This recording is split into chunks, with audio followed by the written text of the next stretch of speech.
Hello students, good morning to all of you. Today I am going to discuss about two parallel lines. How two lines are parallel? देखेंगे। पहले आप parallel lines के विषय में जानें। When the distance between two straight lines is always equal. When the distance between two straight lines is always equal, then we can say that both the lines are parallel. दूसरी चीज, when two straight lines never touch to each other, when two straight lines never touch to each other, they can be called parallel lines. When two straight lines never move towards each other, जब दो straight line एक दूसरे की ओर move न करें, झुके ना, तो भी उनको हम पैरेलल लाइंस कहेंगे। ये कंडीशन हो, जैसे मान लीजिए कि let this be two lines, straight lines, और इनके बीच का जो डिस्टेंस है, इनके बीच का जो भी डिस्टेंस है वो कभी भी इक्वल ही रहे, कभी इनके बीच की दूरी अनइक्वल ना हो, डिफरेंट ना हो, तो इसको हम पैरेलल लाइन कहेंगे। यहाँ बोर्ड पे देखेंगे हम, जैसे यहाँ पे हमने एक लाइन ड्रा किया, स्ट्रेट लाइन ड्रा किया, फिर इसके नीचे हमने एक स्ट्रेट लाइन ड्रा किया। अब यहाँ ये जो डिस्टेंस है, ये डिस्टेंस 5 सेंटीमीटर है, यहाँ पे भी ये डिस्टेंस 5 सेंटीमीटर है, और यहाँ पे भी ये डिस्टेंस 5 सेंटीमीटर है, 5 सेंटीमीटर। इस कंडीशन में आप कहेंगे कि ये जो लाइंस हैं ये पैरेलल्स होंगे। यदि यही लाइंस ऐसे हो जाएं, मान लीजिए यहाँ से हमने लाइन ड्रा किया और ये अब यहाँ इस लाइन की तरफ यहाँ पे मूव हो रहा है, बेंड हो रहा है, झुक रहा है, यानी एक कंडीशन ऐसा आएगा, यदि दो स्ट्रेट लाइन इस रूप में हो तो एक कंडीशन ऐसा आएगा कि दोनों एक दूसरे को टच करेंगे और एक बार ये दूसरे को क्रॉस कर देंगे, यहाँ पे एक इंटरसेक्टिंग पॉइंट बन जाएगा। तो जब ये कंडीशन आएगी टू लाइंस के बीच, टू स्ट्रेट लाइंस के बीच में, तो this will not be parallel lines, ये पैरेलल नहीं होंगे, ये नॉन पैरेलल होंगे। आप अपने घर पे बहुत सी चीज़ों को देखे होंगे, आपको ये बताना है कि कौन सी ऐसी चीज़ें हैं जिनमें एंडिंग जो लाइन होता है, आप जो छोर होता है, एज होता है, उन दोनों में लाइन ऐसे बन रहे हो, पैरेलल हो रहे हो।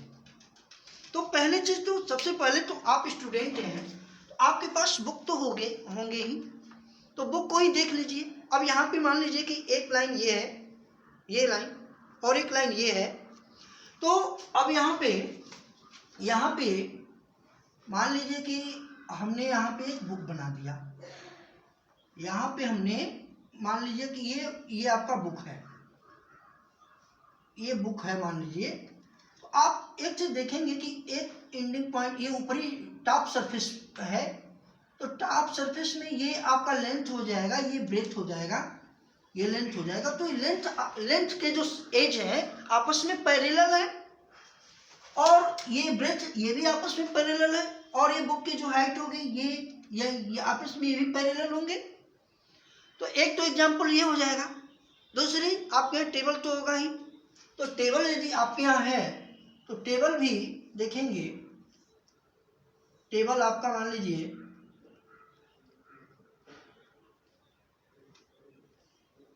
ये आपका मान लीजिए इस तरह से, यदि टेबल हम बनाएं इस तरह से, तो यहाँ पे आपका जो है, यहाँ पे जो ऊपरी सरफेस होगा वो क्या हो जाएगा, ऊपरी सरफेस जो है ये आपका पैरेलल हो जाएगा, ये आपका पैरेलल हो जाएगा। तो अब यहाँ पे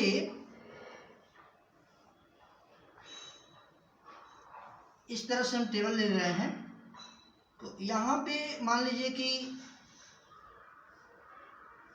और इसके बाद जो है ये आपके, तो यहाँ पे ये भी इसके पैरेलल होगा और ये भी इसके पैरेलल होगा, और जो भी उसके ये जो लेग्स होंगे इसके, उनके बीच की डिस्टेंस भी इक्वल होगी, यानी ये भी पैरेलल होंगे। अब इसको ज्योमेट्री बॉक्स के थ्रू हम कैसे इसको ड्रा करेंगे, तो अब आप देखेंगे, अब इसमें मान लीजिए आपको लाइन सेट स्क्वायर आप देखे होंगे, सेट स्क्वायर के थ्रू हम कैसे पैरेलल लाइन को हम बनाते हैं, और इसमें हम आप लोगों को बता रहे हैं। देखेंगे जैसे कि यहाँ पे 2, ये इसको सेट स्क्वायर कहते हैं, और इसमें जो ये आप देख रहे हैं सेट स्क्वायर, इसमें ये 90 डिग्री का है, ये एंगल 90 डिग्री का है, और ये दोनों, चूंकि ये दोनों आर्म्स इसके इक्वल हैं, इसलिए एंगल जो दोनों बन रहे हैं ये एंगल हमेशा 45 डिग्री का बनेगा। दूसरी कंडीशन, इसमें ये दूसरा सेट स्क्वायर देखेंगे, इसमें एक आर्म बड़ा है और एक आर्म छोटा है, और ये हाइपोटेनस इसको बोलते हैं। जो सबसे किसी भी टेंगल में, राइट एंगल टेंगल में जो सबसे जो लंबी, जो लॉन्गेस्ट जो आर्म होती है उसको हाइपोटेनस बोलते हैं। एल्टीट्यूड ये हो जाएगा और ये बेस हो जाएगा। तो अब ये जो यहाँ पे जिसके सामने जो साइड सबसे छोटी है, ये साइड सबसे छोटी है, तो इसके सामने जो ये बन रहा है, एंगल बन रहा है, ये सबसे छोटा एंगल हो जाएगा। और उसके बाद ये 30 डिग्री हो जाएगा, और ये 60 डिग्री हो जाएगा, और ये 90 डिग्री है, ये हमेशा 90 डिग्री होगा। क्योंकि राइट एंगल टेंगल है तो ये 90 डिग्री है, और ये दोनों मिलके 90 होंगे, यानी ये 30 और ये 60। अब इसके आधार पे आपको यदि मान लीजिए पैरेलल लाइन ड्रा करना है, तो कैसे पैरेलल लाइन ड्रा करेंगे। हमने एक लाइन यहाँ पे ड्रा किया, यहाँ पे एक लाइन यहाँ पे हमने ड्रा किया। अब इसी के पैरेलल हमको लाइन ड्रा करना है, तो आप देखेंगे अब यहाँ पे ऐसे लगाइए, इसको ऐसे लगाइए। देखिए एक नीचे ऐसे कर दिए, और उसके बाद एकदम सीधे, अब इसके ऊपर ऐसे इसको धीरे धीरे आगे बढ़ाते जाइए, आगे बढ़ाते जाइए, आगे बढ़ाते जाइए। और इस लाइन को जब हम ड्रा करेंगे, क्योंकि ये लाइन सीधी नहीं है, लेकिन आप जो है यदि स्केल से लाइन ड्रा कर रहे हैं, स्केल से लाइन जब ड्रा करेंगे, तो अब चूंकि यहाँ पे थोड़ा सा असुविधा हो रही है, कापी पे बनाया जाता तो आप लोगों को स्पष्ट दिखाई देता। और हम इसको मान लीजिए कि स्केल से इसको हम ड्रा कर रहे हैं, एक लाइन हमने यहाँ पे स्केल से ड्रा किया। अब इसी के पैरेलल हमको लाइन यहाँ पे ड्रा करना है, तो यहाँ पे इसको नीचे लगाइए, यहाँ पे आप नीचे लगाइए, और उसके बाद ये आप जो है यहाँ पे सीधा रखिए, और उसके बाद जो है इसको इसी के सहारे यहाँ पे, इसके ऊपर यहाँ पे लाइए, इसको ऐसे लाइए। अब इसको हटा लीजिए, अब यहाँ पे आप लाइन ड्रा कर दीजिए, ये पैरेलल हो जाएगा। तो ये पैरेलल लाइन ड्रा करने के लिए ये आपके ज्योमेट्री बॉक्स में आपका सेट स्क्वायर होता है, और इसके माध्यम से आप ज्योमेट्री पैरेलल लाइन ड्रा कर सकते हैं। अब मान लीजिए कि ऐसे फिगर दिए हुए हैं, ये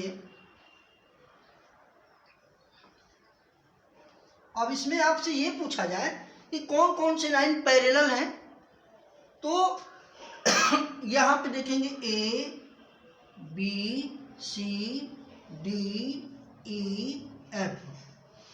AB के सामने ED है, AB पैरेलल ED, इसको लिखेंगे AB पैरेलल का निशान है ED।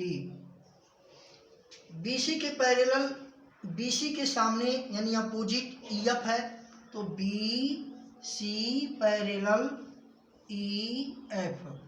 उसके बाद AF के पैरेलल CD है, AF parallel AF parallel C D. तो आप ऐसे ही इसमें पैरेलल लाइन को आप बताएंगे, दिखाएंगे। यहाँ पे मान लीजिए कि एक रेक्टेंगल हमने ड्रा किया, यहाँ पे एक रेक्टेंगल ड्रा किया, और shape surrounding by 4 straight lines having opposite sides equal and each angle 90 degree. और shape surrounded by 4 straight lines having 2 opposite sides equal and each angle 90 degree is called rectangle। ये rectangle है जिसकी opposite side आपस में equal होते हैं। ये opposite side है इसका और ये इसका अपोजिट साइड है, आपस में इक्वल होगा। और ये जो पॉइंट है, ये वर्टिसेस जो हैं, 4 वर्टिसेस इसमें जो है, ये क्या है, ये 90 डिग्री के होंगे। तो यहाँ पे भी पैरेलल लाइन हो जाएगा, आपको समझ में आ गया होगा। जो अपोजिट साइड्स होंगे वो पैरेलल लाइन्स होंगे। उसके बाद देखेंगे, अब आपको फिगर में मान लीजिए कि ऐसे फिगर बना दिया गया, ऐसे लाइन बना दिया गया, लाइन सेगमेंट। एक लाइन सेगमेंट है ए बी और एक लाइन सेगमेंट है सी डी। अब आपको हम पूछ रहे हैं कि क्या A B C D parallel है? क्या बताएंगे? क्या दोनों के बीच में डिस्टेंस इक्वल है? क्या दोनों एक दूसरे को किसी न किसी समय नहीं इंटरसेक्ट करेंगे? ऐसा नहीं है। ये दोनों के बीच की दूरी नहीं बराबर है, दोनों कभी न कभी एक दूसरे को इंटरसेक्ट करेंगे। तो A B and C D will not be parallel line. आपको क्लियर हो गया होगा। तो इसी के बेस पे आप इस पूरे एक्सरसाइज को आप लोग कर लेंगे। क्वेश्चन नंबर, अब एक्सरसाइज 13 पे हम चलते हैं। एक्सरसाइज 13 क्या कहता है, ध्यान देंगे। एंगल बेस्ड है, एंगल बेस्ड है ये। एंगल, आप एंगल के विषय में सबसे पहले जानेंगे कि एंगल क्या है, एंगल कैसे आप लोग देखेंगे। when two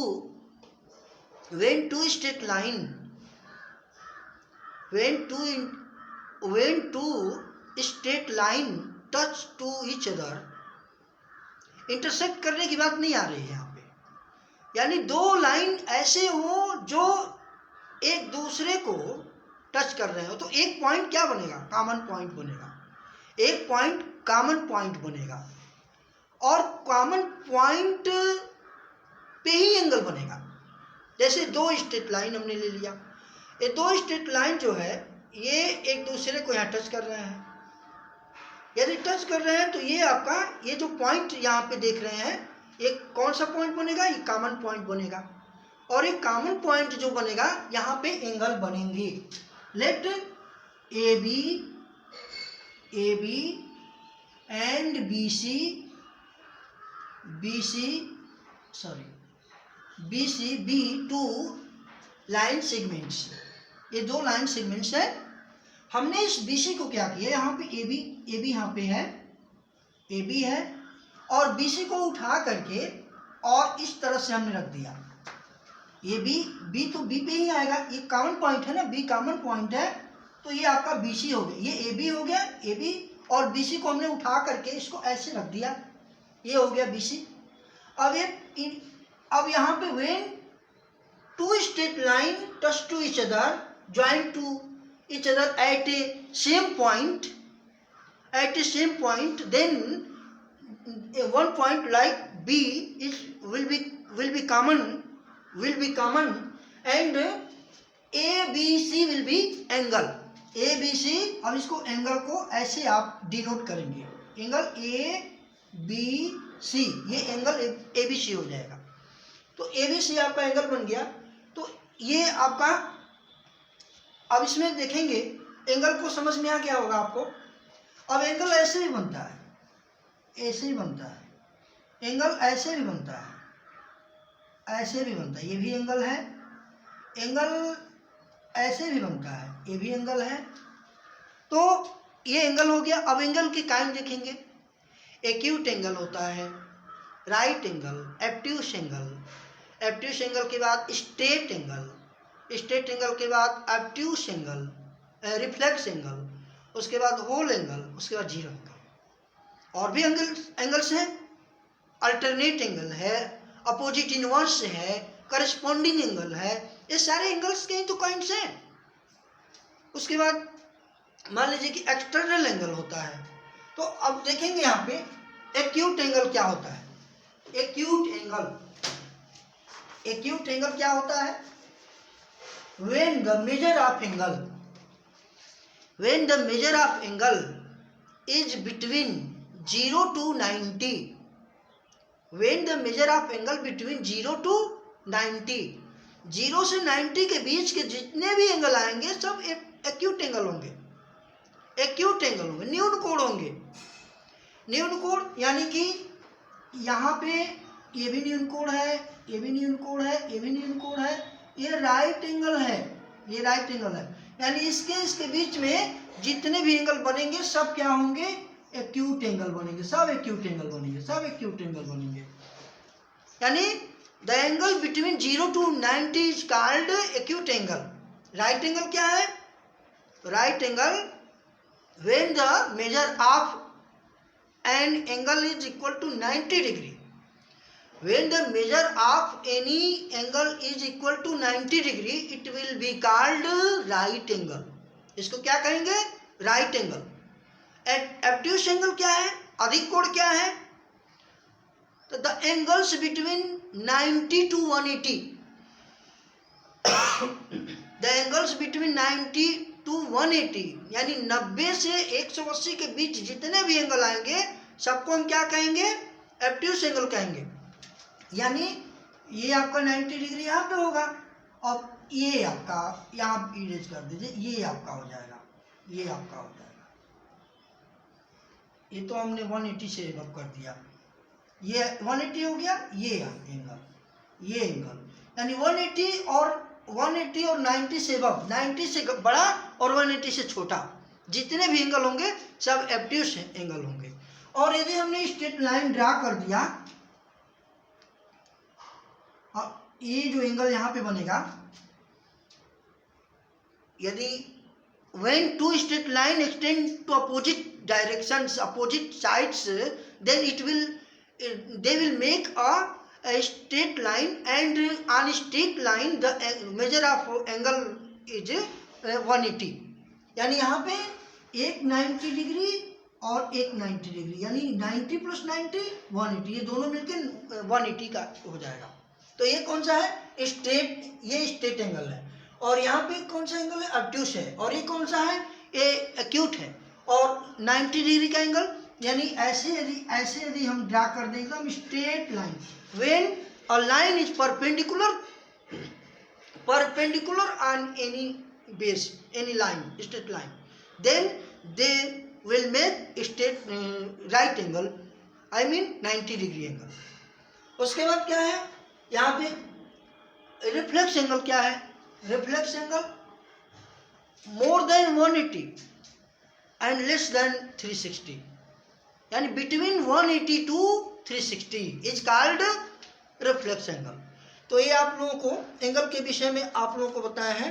अब आप लोगों को मान लीजिए कि कोई आकृति दे दी गई हो और उसमें हमने कहा कि अब इसमें एंगल कितने हैं, आप लोग छांट के लिखिए यहाँ पे find out the angles and name them. तो एक देखिए, ये एक एंगल ये बना, एक एंगल ये बना, एक एंगल ये और एक एंगल, 4 एंगल्स यहाँ पे बन रहा है। नाम कैसे लिखेंगे? इसका लिखना होगा तो BAD लिखेंगे, इसका लिखना होगा ABC या CBA, जिसका नाम लिखेंगे वो बीच में रखेंगे। यदि C को लिखना होगा तो एंगल BCD। अब देखेंगे पहला एंगल कौन बन रहा है? एंगल BAD, इस एंगल का नाम हमने लिखा है। दूसरा एंगल एंगल ABC। तीसरा एंगल BCD, एंगल BCD। चौथा एंगल CDA या ADC। इस तरह से आप लोग एंगल को स्टडी कर लेंगे और उसके बाद कैसे एंगल बनाया जाएगा ये चीज़ें तो क्लास में जब आप लोग आएंगे तो ज्योमेट्री बॉक्स के द्वारा चाहे डिवाइडर प्रोटेक्टर के द्वारा आप लोगों को सिखाया जाएगा। आज के लिए इतना ही। और इसको इसके अकॉर्डिंग जो भी एक्सरसाइज है इससे रिलेटेड क्वेश्चंस हैं सॉल्व कर लेंगे। Thank you, have a nice day.